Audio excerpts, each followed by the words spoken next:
ما نداریم همون امکانیت، ما عقل ما نمیگیره، ما دینی نیستیم، ما تصورات ما ای دین و حدیث و آیات خیلی ما دوریم. برو همورا، اینا من نماز نمیخونم، نماز روزه هم نمیگیرم. برو همورا، لا اله الا الله، استغفر خوایم دنیا شما شیطان را جزیر کردگی. بابا که همورا، بابا که برادر عزیز بیا همین تو من ندونم که معنی لا اله الا الله چی بود، دیگه من اسپیچال نگفتمش که نمیدونم. همین من ندونم، من خوب پروا ندارم. معنی لا اله نیست، میگه همین لا اله الا الله مثلا برادر عزیز من نمیخوام درباره همین اسلامی قطعیت بحث کنم، میفهمی؟ طاغوت پرستای مشرک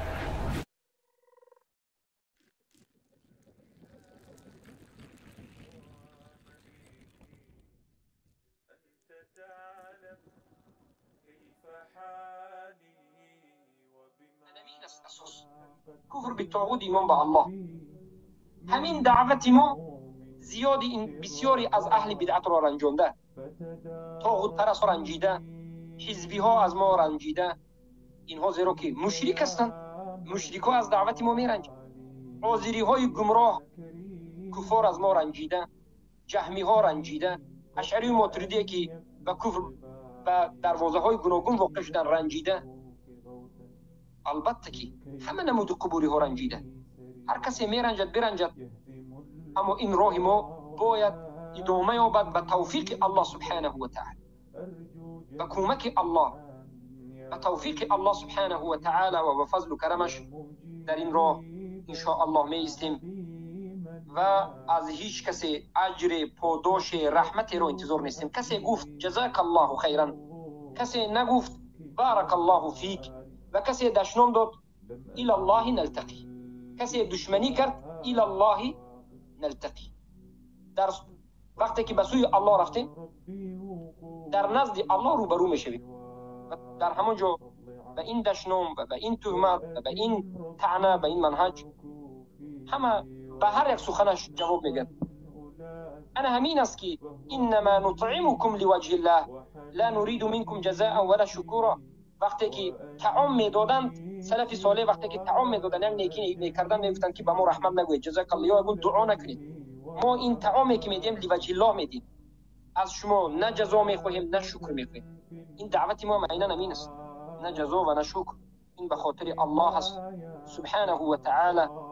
فقط ما میخواهیم که برادران موحد و خواهرای موحده ما در حق من مسکین، یک بگویم عاجز و ناتوان، یک بنده ضعیف که انسان هستم، معصوم نیستم. من یگانه معصومی که ما داریم این پیامبر صلی الله علیه و سلم و رسولان بودند.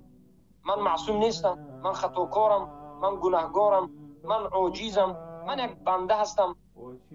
روزی می شود ببینید غضب است، روزی می شود کمبودی هست. بالاخره با وجود این همه کمبودی ما به قدر استطاعت پیش می رویم. خواهش من این است که در حق ما دعا بکنید که الله حفظمون بکند و ثابت قدم نگه بدارد و پناه به الله میبریم از این لغزش ها، از گمراهی ها، از خودخواهی ها.